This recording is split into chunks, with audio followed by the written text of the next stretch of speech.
Uma última palavra, então, sobre a questão da Bíblia, né? Nós já vimos a Bíblia como revelação de Deus, como um livro, né, que contém todas as partes, como que ele foi composto, como revelação de Deus, como inspiração de Deus. E agora gostaria que entendêssemos que a Bíblia, na sua autoria, então, ela é teocêntrica, né? Deus que a orientou.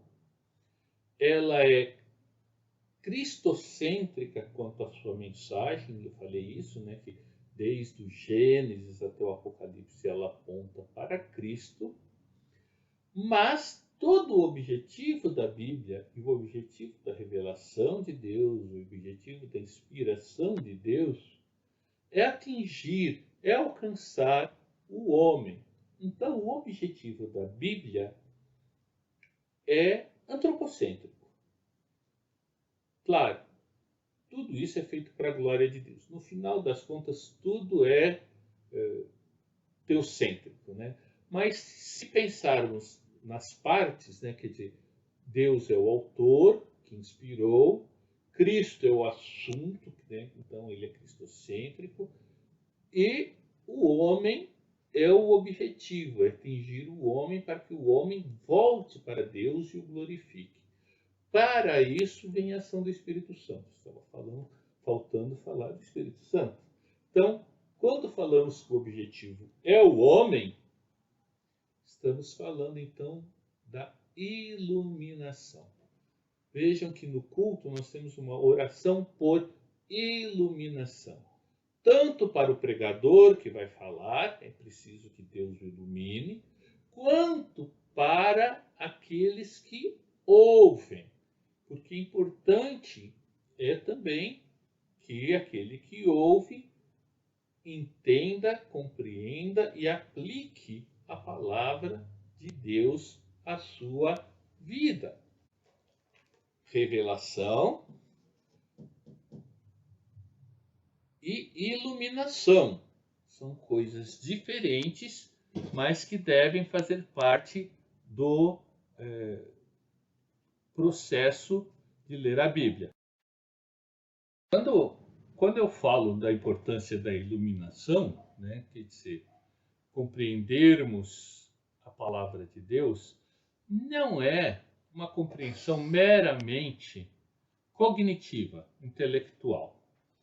Ela também ela é um esclarecimento que o Espírito Santo deve dar àqueles que ouvem a palavra. 1 Coríntios, capítulo 2, versículo 14. Vamos ler do 12 em diante. Ora, nós não temos recebido o Espírito do mundo. Espírito do mundo, aqui se refere à maneira que as pessoas veem as coisas.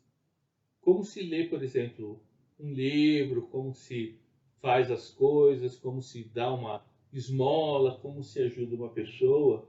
Existe uma forma de fazer isso no Espírito do mundo, uma forma de fazer no Espírito de Deus. Então, voltando à leitura. E sim, o Espírito que vem de Deus, para que conheçamos o que por Deus nos foi dado gratuitamente. Então vejam, já tem uma primeira diferença aqui. Normalmente as pessoas fazem as coisas sempre esperando algo em troca. No Espírito divino, no Espírito de Deus, é fazer gratuitamente. Disto também falamos, não em palavras ensinadas pela sabedoria humana, mas ensinadas pelo Espírito, conferindo coisas espirituais com espirituais. Ora, o homem natural é aquele que vê as coisas naturalmente, sem uma experiência espiritual.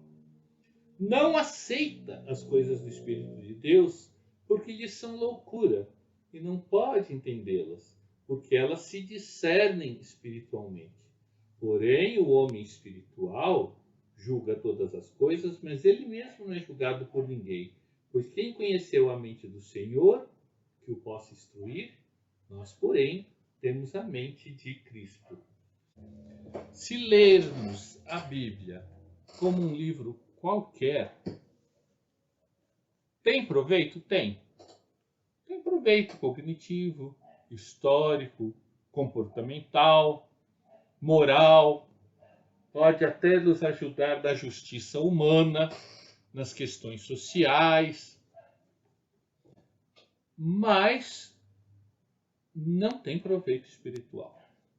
O proveito espiritual acontece quando nos aproximamos da Bíblia e o Espírito Santo nos ilumina.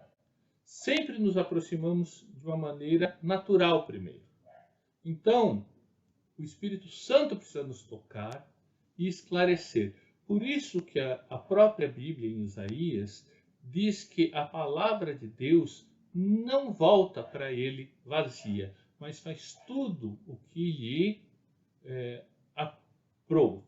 Então, é uma forma de dizer, né, que o Espírito Santo é que age nas nossas vidas ao nos aproximarmos da palavra de Deus. Não temos que nos aproximar da palavra de Deus cientificamente. Podemos fazer isso? Claro que podemos, não há problema nenhum. Podemos aproximar historicamente? Claro que podemos. Mas a Bíblia é um padrão doutrinário e ético para a nossa fé.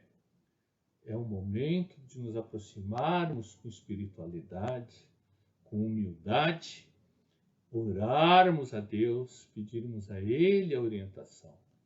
É necessária a ação interior do Espírito Santo para compreendermos a vontade de Deus. Às vezes queremos que Deus nos revele por sonhos, queremos que Deus nos fale com anjos, ou nos fale no ar, como ele fez com muitos patriarcas e profetas. Devemos lembrar que na época dos patriarcas, dos profetas, não tinha a Bíblia.